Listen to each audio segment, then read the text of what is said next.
এখন আমরা দেখব ধারা 6-এ কি বলা হয়েছে।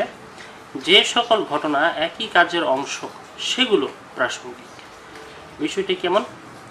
কোনো ঘটনা বিচার্য বিষয় না হলেও বিচার্য ঘটনার সাথে এমনভাবে সম্পর্কযুক্ত যে বিচার্য ঘটনার অংশ, তাই প্রাসঙ্গিক বিষয়। আচ্ছা, বিষয়টি খুব সহজ, একবার পড়লেই পরিষ্কার বোঝা যায়। সেটি হচ্ছে যে একটি ঘটনা যদি ঘটে সেটার অবশ্যই একটি বা কয়েকটি বিচার্য বিষয় থাকতে পারে। তো সেই বিচার্য বিষয়ের সাথে সম্পর্কযুক্ত যত রকমের ঘটনা বা বিষয় রয়েছে সেগুলো সবই প্রাসঙ্গিক বিষয় হিসেবে বিবেচিত হবে। একটি উদাহরণ দেওয়া যাক। রহিমকে লাঠি দ্বারা পিটাইয়া হত্যার অপরাধে করিম অভিযুক্ত। প্রহারের সময় বা প্রহারের অব্যবহিত পূর্বে অথবা পরে রহিম, করিম অথবা ঘটনাস্থলে উপস্থিত ব্যক্তিরা যারা কিছু করিয়াছে বা বলিয়াছে সবগুলিই প্রাসঙ্গিক। আশা করি বুঝতে পেরেছেন। এখানে করিম অভিযুক্ত হয়েছে।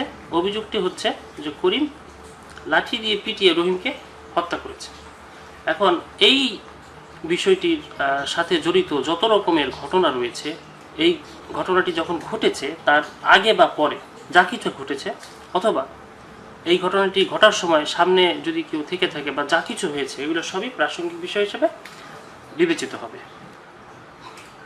তারপরে এখানে ধারা 17 থেকে 23 নিয়ে আলোচনা করা হয়েছে। এখানে 17 থেকে 23-এর ভিতরে যেই সকল ধারাগুলো রয়েছে সেই ধারাগুলো একই বিষয়ের উপরে, এই জন্য এই ধারাগুলোকে একসাথে আমি করে দিয়েছি। এখানে স্বীকৃতি বা স্বীকার বা অ্যাডমিশন এর উপরে আলোচনা করা হয়েছে। স্বীকৃতি, স্বীকার, অ্যাডমিশন এগুলো সব একই জিনিস। আমরা কোর্ট কাচারিতে সাধারণত অ্যাডমিশন বা কনফেশন এই শব্দগুলোই আমরা বেশি ব্যবহার করি। তবে শব্দ যাই হোক না কেন, এগুলোর অর্থ এবং মূল বিষয় একই। এখানে বলা হয়েছে কোনো বিচার্য ঘটনা বা কোনো প্রাসঙ্গিক ঘটনার সম্পর্কে কোনো অনুমানের ইঙ্গিত বহন করে এমন মৌখিক বা লিখিত বিবৃতি হলো স্বীকৃতি বা স্বীকার বা অ্যাডমিশন। আচ্ছা, বিষয়টি খুব সিম্পল। সেটি হচ্ছে যে আমরা এক কথায় শিখে নিব যে বিচার্য বিষয় কি আমরা বুঝি। বিচার্য বিষয় এবং প্রাসঙ্গিক বিষয় এই দুটির সাথে জড়িত এমন কোনো বিষয়ে যদি মৌখিকভাবে বা লিখিতভাবে কেউ কোনো বিবৃতি প্রকাশ করে, তাহলে সেটাকেই আমরা বলতে পারবো স্বীকৃতি বা স্বীকার অথবা অ্যাডমিশন। অ্যাডমিশন সাধারণত দুই প্রকার, একটি হচ্ছে মৌখিক স্বীকৃতি আর একটি হচ্ছে লিখিত স্বীকৃতি। এখানে বোঝাই যাচ্ছে যে কোনো ব্যক্তি যদি মৌখিকভাবে কোনো বিবৃতি দেয় তাহলে সেটাকে মৌখিক স্বীকৃতি বলা হবে। আর যদি লিখিতভাবে দলিলের মাধ্যমে বা কোনো কাগজের মাধ্যমে লিখিত আকারে যদি কেউ বিবৃতি দিয়ে থাকে তাহলে তাকে আমরা বলতে পারবো লিখিত স্বীকৃতি। এখানে একটি বিষয় মাথায় রাখতে হবে, সেটা হচ্ছে যে যদি কোনো বোবা ব্যক্তি কোর্টে উঠে সে স্বীকৃতি প্রদান করে বা বিবৃতি প্রদান করে, তাহলে সেটিকেও আমরা মৌখিক স্বীকৃতি অন্তর্ভুক্ত করব। যদিও সে কথা বলতে পারে না, ইশারা ইঙ্গিতের মাধ্যমে সে বুঝাবে, কিন্তু সেটিও হবে মৌখিক স্বীকৃতি। কোনো পক্ষ কর্তৃক তার সাথে জড়িত কোনো ব্যক্তি কর্তৃক 18 হতে 23 নং ধারায় বর্ণিত যে কোনো উপায়ে বিবৃতি প্রদান করলে তা হবে স্বীকৃতি। লিখিত বিবৃতি হলো চিঠিপত্র, হলফনামা, আর্জি, রসিদ ইত্যাদি। মৌখিক বা লিখিত স্বীকার ছাড়াও কোনো পক্ষ তার আচার আচরণ দ্বারাও স্বীকার করতে পারে। পথিকের বিবৃতি সাধারণত গ্রহণযোগ্য নয়, কিন্তু 1920 ধারা মতে কতিপয় ক্ষেত্রে পথিকের স্বীকার গ্রহণযোগ্য হবে। আচ্ছা, এখানে বলে দেওয়া হয়েছে যে 18 থেকে 23 নং ধারা পর্যন্ত যা কিছু রয়েছে এগুলো সবই স্বীকৃতির অধীনে। এখানে লিখিত স্বীকৃতি বলতে অবশ্যই আমরা চিঠিপত্র, হলফনামা, আর্জি, রসিদ ইত্যাদি বুঝব। আর একটু আগে আমি বলেছি যে কোনো ব্যক্তি যদি কোনো আচরণের মাধ্যমেও কোনো বিবৃতি প্রদান করে তাহলে সেটিকেও আমরা স্বীকৃতি হিসেবে ধরে নেব। তবে আচার আচরণের মাধ্যমে প্রকাশ করলে সেটি অবশ্যই মৌখিক স্বীকৃতি হবে। এখানে সাধারণত রাস্তা দিয়ে যে পথিক হেঁটে যায় সেই পথিকের বিবৃতি আদালতে গ্রহণযোগ্য হয় না। তবে ক্ষেত্র বিশেষে 19 এবং 20 ধারার ক্ষেত্রে পথিকের স্বীকার বা স্বীকৃতি সেটি গ্রহণযোগ্য হবে। এখানে আমাদের একটি বিষয় মনে রাখতে হবে যে অ্যাডমিশন বা স্বীকৃতি বা স্বীকার, এই বিষয়টি দেওয়ানি ও ফৌজদারি উভয় মামলার ক্ষেত্রেই প্রযোজ্য। তারপর আমি ধারা 24 থেকে 30 এইগুলোকে একসাথে করে দিয়েছি। এখানে এই সবগুলো ধারাই দোষ স্বীকারোক্তির ব্যাপারে আলোচনা করেছে। দোষ স্বীকারোক্তিকে আমরা ইংরেজিতে কনফেশন বলতে পারি। সাক্ষ্য আইনের ধারা 24 থেকে 30 ধারা এবং ফৌজদারি কার্যবিধি আইনের ধারা 164 অনুযায়ী কোনো বিচার্য ঘটনা বা কোনো প্রাসঙ্গিক ঘটনা সম্পর্কে দোষ স্বীকারমূলক কোনো লিখিত বিবৃতি হলো দোষ স্বীকারোক্তি। আচ্ছা, বিষয়টি খুব সহজ। সেটি হচ্ছে কনফেশন হচ্ছে দোষ স্বীকারোক্তি।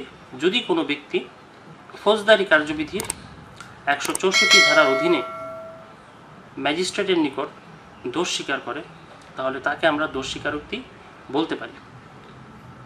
দোষ স্বীকারোক্তির ব্যাপারে সাক্ষ্য আইনের 24 থেকে 30 ধারায় বিধানগুলো আলোচনা করা হয়েছে। দোষ স্বীকারোক্তি সাধারণত দুই প্রকার। একটি হচ্ছে বিচারিক দোষ স্বীকারোক্তি, আর একটি হচ্ছে বিচার বহির্ভূত দোষ স্বীকারোক্তি। বিচারিক দোষ স্বীকারোক্তি হচ্ছে ম্যাজিস্ট্রেট অথবা আদালতের নিকট কোনো দোষ স্বীকারমূলক বক্তব্য। একটু আগে আমি বলেছি যে ফৌজদারি কার্যবিধির 164 ধারার অধীনে যদি ম্যাজিস্ট্রেটের নিকট কোনো দোষ স্বীকারমূলক বক্তব্য দেওয়া হয়, সেটি হবে দোষ স্বীকারোক্তি। তো এই দোষ স্বীকারোক্তিটি হচ্ছে বিচারিক দোষ স্বীকারোক্তি, যেটি ম্যাজিস্ট্রেটের কাছে দেওয়া হয়। যেমন একটি উদাহরণ এখানে দিয়েছি। ফৌজদারি কার্যবিধির 164 ধারার ক্ষমতা বলে 364 ধারার বিধান অনুযায়ী ম্যাজিস্ট্রেট আসামির দোষ স্বীকারমূলক যে বক্তব্য লিপিবদ্ধ করবে, সেই বক্তব্য বিচারিক দোষ স্বীকারমূলক বক্তব্য। অর্থাৎ 364 ধারার বিধান মোতাবেক বিষয়টি হতে হবে এবং 164 ধারার ক্ষমতা বলে 164 ধারার অধীনে ম্যাজিস্ট্রেট যে দোষ স্বীকারমূলক বক্তব্য আসামির কাছ থেকে গ্রহণ করবে, সেটি হচ্ছে বিচারিক দোষ স্বীকার বা বিচারিক দোষ স্বীকারোক্তি। তারপরে রয়েছে বিচার বহির্ভূত দোষ স্বীকারোক্তি। যে দোষ স্বীকারমূলক বক্তব্য ম্যাজিস্ট্রেট বা আদালতের নিকট দেওয়া হয় না, সেটিকে আমরা বলতে পারবো বিচার বহির্ভূত দোষ স্বীকারোক্তি। একটি উদাহরণ নিয়ে আলোচনা করলে পরিষ্কার হয়ে যাবে। ক ক্ষয়ের নিকট স্বীকার করেছে যে সে গকে হত্যা করেছে। এখানে ক দোষ স্বীকারমূলক বক্তব্য দিলেও তা হচ্ছে বিচার বহির্ভূত দোষ স্বীকার, কারণ খ কোনো ম্যাজিস্ট্রেট নয় এবং ক ফৌজদারি কার্যবিধির 364 ধারার বিধান মোতাবেক এবং 164 ধারার অধীনে কোনো ম্যাজিস্ট্রেটের নিকট দোষ স্বীকারমূলক বক্তব্য প্রদান করেনি। সুতরাং ক্ষয়ের কাছে যেই বক্তব্য সে দিয়েছে দোষ স্বীকারমূলক, সেটি অবশ্যই বিচার বহির্ভূত দোষ স্বীকার। এখানে আমাদের কয়েকটি বিষয় মনে রাখতে হবে। সেটি হচ্ছে সকল কনফেশনই অ্যাডমিশন, কিন্তু সকল অ্যাডমিশন কনফেশন নয়। অর্থাৎ কনফেশন হচ্ছে দোষ স্বীকারোক্তি আর অ্যাডমিশন হচ্ছে শুধু স্বীকার বা স্বীকৃতি। এই দুইটার মধ্যে পার্থক্য রয়েছে। অ্যাডমিশন যদি কেউ প্রদান করে, স্বীকার বা স্বীকৃতি দেয়, তাহলে এটার অর্থ এই প্রকাশ পায় না যে সে দোষ করেছে। অ্যাডমিশন দেওয়ার অর্থ দোষ স্বীকার করা নয়, কিন্তু কনফেশন দিলে সেটা অবশ্যই দোষ স্বীকার। এখানে সকল কনফেশনকেই অ্যাডমিশনের অন্তর্ভুক্ত করা হয়েছে, অর্থাৎ সকল দোষ স্বীকারই হচ্ছে স্বীকার, কিন্তু সকল স্বীকার বা স্বীকৃতি দোষ স্বীকার নয়। তারপরে কনফেশন শুধুমাত্র ফৌজদারি মামলার ক্ষেত্রে প্রযোজ্য হবে। ম্যাজিস্ট্রেট ব্যতীত কারো কাছে কনফেশন গ্রহণযোগ্য নয়, কিন্তু অ্যাডমিশন সবার কাছে দেওয়া যায়। বিষয়টি নিশ্চয়ই বুঝতে পেরেছেন যে কনফেশন যেহেতু 364 ধারার বিধান মোতাবেক 164 ধারার ক্ষমতার বলে ম্যাজিস্ট্রেটকে গ্রহণ করতে হয়, সেহেতু এটি অন্য কারো কাছে দিলে সেটি গ্রহণযোগ্য হবে না, কিন্তু অ্যাডমিশন সবার কাছেই দেওয়া যায়। এখন দেখব আমরা যে দোষ স্বীকারোক্তি বা কনফেশন যখন প্রাসঙ্গিক নয়, অর্থাৎ কখন দোষ স্বীকারোক্তি প্রাসঙ্গিক হবে না বা গ্রহণযোগ্য হবে না, সেই বিষয়গুলো আমরা দেখে নিই। প্রথমে রয়েছে প্রলোভন, ভীতি প্রদর্শন ও প্রতিশ্রুতি দিয়ে কনফেশন দিলে তা গ্রহণযোগ্য নয়। বিষয়টি খুব সহজ। সেটি হচ্ছে যে কোনো ব্যক্তি যে দোষ করেছে বা দোষ করেনি, সেই ব্যক্তিকে দিয়ে দোষ স্বীকার করানোর জন্য তাকে লোভ দেখানো যেতে পারে, ভয় দেখানো যেতে পারে, প্রতিশ্রুতি দেওয়া যেতে পারে। তো এগুলো দিয়ে যদি কোনো ব্যক্তির কাছ থেকে দোষ স্বীকার করানো হয় অর্থাৎ কনফেশন নেওয়া হয় তাহলে তা অবশ্যই গ্রহণযোগ্য হবে না। এটি হচ্ছে ধারা 24। তারপরে বলা হয়েছে পুলিশের নিকট কনফেশন আদালতে গ্রহণযোগ্য নয়। পুলিশ বলতে চৌকিদার, দফাদার থেকে আইজিপি পর্যন্ত। আচ্ছা, বিষয়টি কি? বিষয়টি হচ্ছে যে কনফেশন হচ্ছে শুধুমাত্র ম্যাজিস্ট্রেটের কাছে প্রদত্ত বক্তব্য।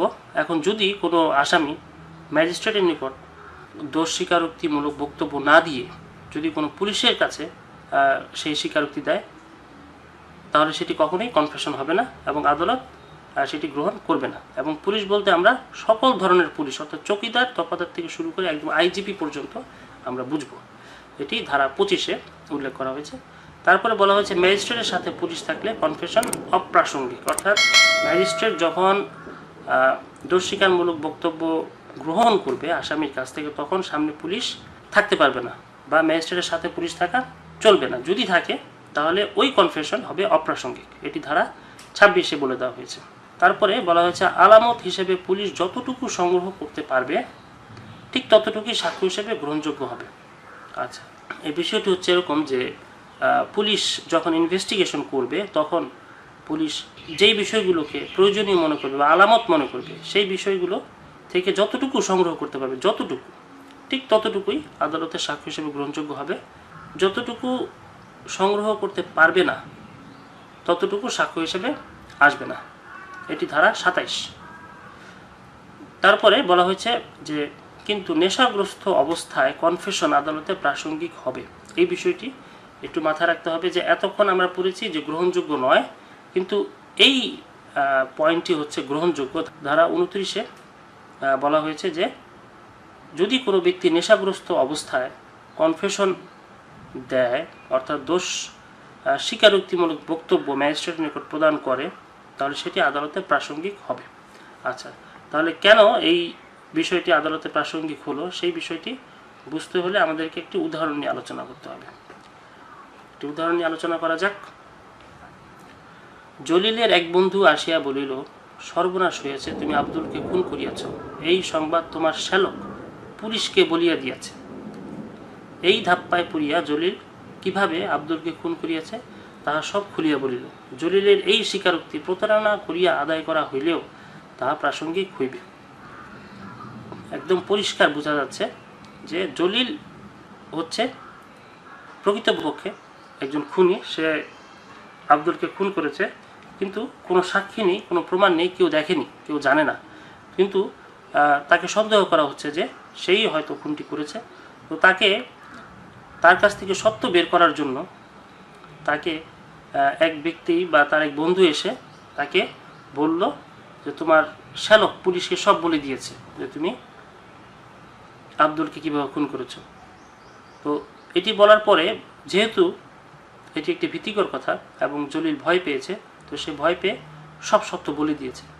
তো যদিও বিষয়টি প্রতারণামূলকভাবে করা হয়েছে, কিন্তু সে যেই স্বীকারোক্তি প্রদান করেছে তার যে দোষ স্বীকারোক্তিটি সেটি আদালতে প্রাসঙ্গিক হবে। অর্থাৎ জলিল যেহেতু দোষী ব্যক্তি, প্রতারণামূলকভাবে তার দোষ স্বীকার করা হলেও তা আদালতে প্রাসঙ্গিক। তবে এখানে একটি বিষয় আমাদেরকে মনে রাখতে হবে, সেটি হচ্ছে অ্যাডমিশন অথবা কনফেশন যেটি আমরা বলি এটি গ্রহণ করা আদালতের ইচ্ছাধীন বা স্বেচ্ছাধীন ক্ষমতা। তাই ম্যাজিস্ট্রেট এর নিকট 164 ধারায় কনফেশন দেওয়ার পর তা বিচারিক আদালতে অস্বীকার করা হলে তাকে রিট্র্যাক্টেড বা প্রত্যাহারিত স্বীকারোক্তি বলে। আচ্ছা, তাহলে আমরা একটা ভালো জিনিস জানলাম, সেটি হচ্ছে যে কোনো ব্যক্তি যদি ম্যাজিস্ট্রেটের নিকট দোষ স্বীকারোক্তি প্রদান করে 164 ধারায়, সেক্ষেত্রে সে চাইলে আদালতে গিয়ে তা আবার অস্বীকারও করতে পারবে। আদালতে গিয়ে বলতে পারবে যে আমি এটি দিতে চাইনি বা আমাকে বল প্রয়োগ করা হয়েছে, বা বিভিন্ন কারণ সে দেখাতে পারে যে এই কারণে পরে সে এই কনফেশনটি দিয়েছে, আসলে সে কনফেশনটি দিতে চায় না। তো যদি আদালতে গিয়ে সেই কথা বলে তাহলে ওই স্বীকারোক্তিকে বলা হবে প্রত্যাহারিত স্বীকারোক্তি, অর্থাৎ তা আদালতে গ্রহণযোগ্য হবে না। এবং এই যে অ্যাডমিশন বা কনফেশন দুটি বিষয় সেটি সম্পূর্ণ আদালতের ইচ্ছাধীন। আদালত চাইলে গ্রহণ করতেও পারে, চাইলে নাও গ্রহণ করতে পারে। এটি বলে দেওয়া হয়েছে 31 ধারায়।